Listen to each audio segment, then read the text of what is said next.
Hello, everybody. All right, so it's just me teaching improv, which means one person. Now, I did say that improv kind of requires 2 or more people.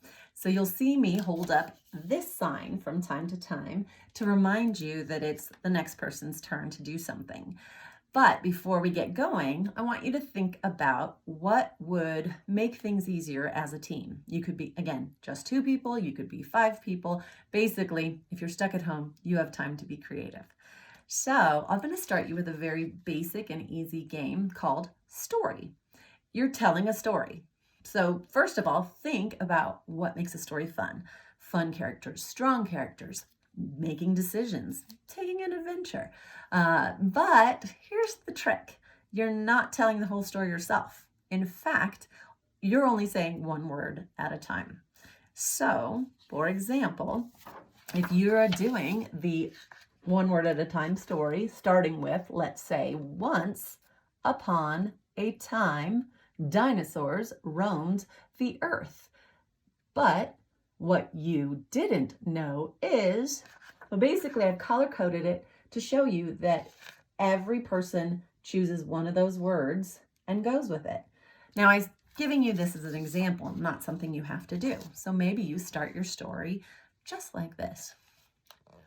One day, I went to the store and bought a bunch of stuff. Oops. If I'm one person saying more than one line, the game has to stop and you just restart.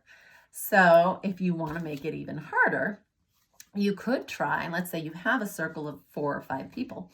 You could try to do this where you start one word at a time, maybe twice around your circle, then up it to 2 words at a time, twice around the circle, 3 words at a time, 4 words at a time, back down to 3 words at a time, back down to 2 words at a time, and last, end with your original 1 word at a time story.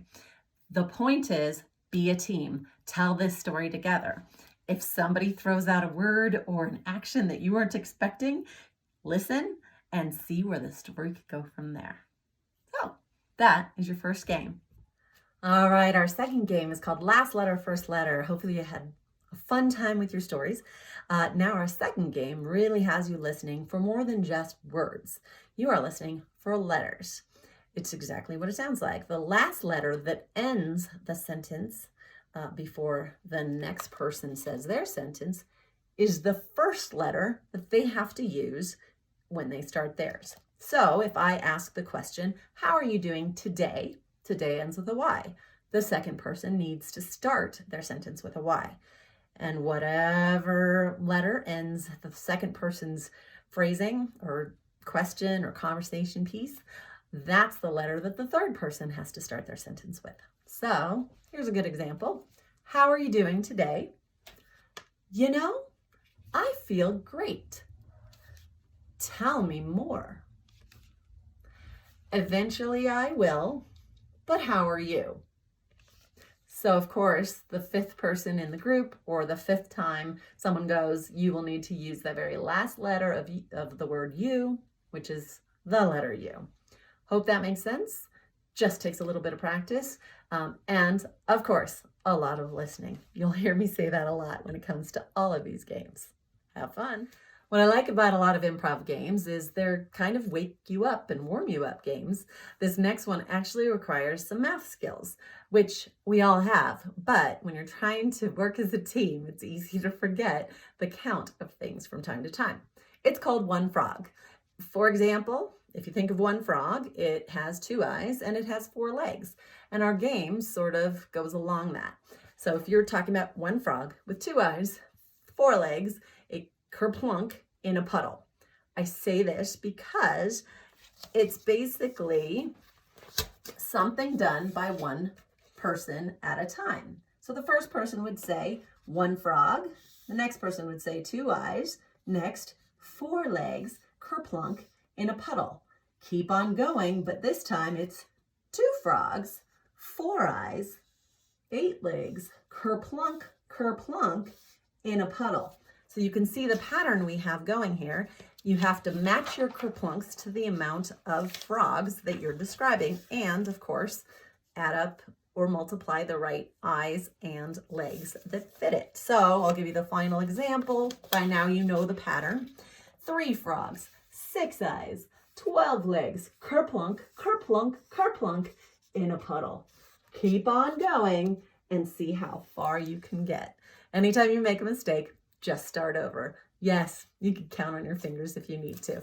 And again, I've color-coded it so every person is saying a different part, not just taking a whole frog. Have fun. This next game is called Furry Chicken. It happens to be one of my favorites.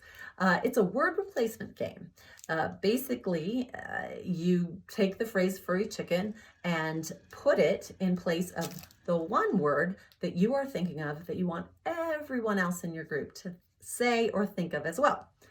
So if I think of the word, oh, you know what? No. I'm going to go ahead and just do this as an example. Tonight, it's my turn to set the furry chicken for dinner. The cat just jumped on the furry chicken.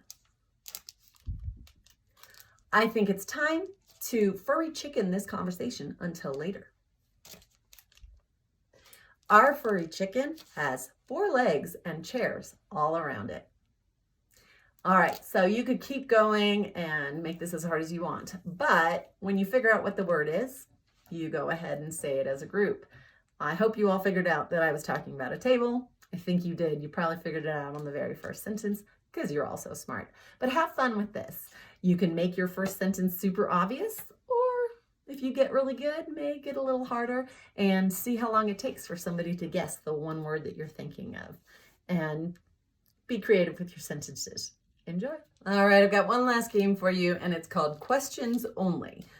It's exactly what it sounds like. Everybody who's playing has to ask a question and answer a question with a question. It can't be random either. It has to kind of go along in a conversation and make sense. So if the first person would say, "How are you?"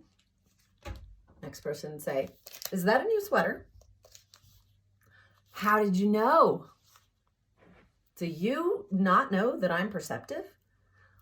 "How would I know that?" "Because we're related." Uh-oh, that last person, or the last person who said because we're related, didn't ask a question. So basically, you restart with a brand new round of questions when that happens. So this is a lot harder than you think it is. You can't just give a one-word answer like yes and question. It has to be a question right off the bat. So think, listen, support, have fun, and enjoy the improv games.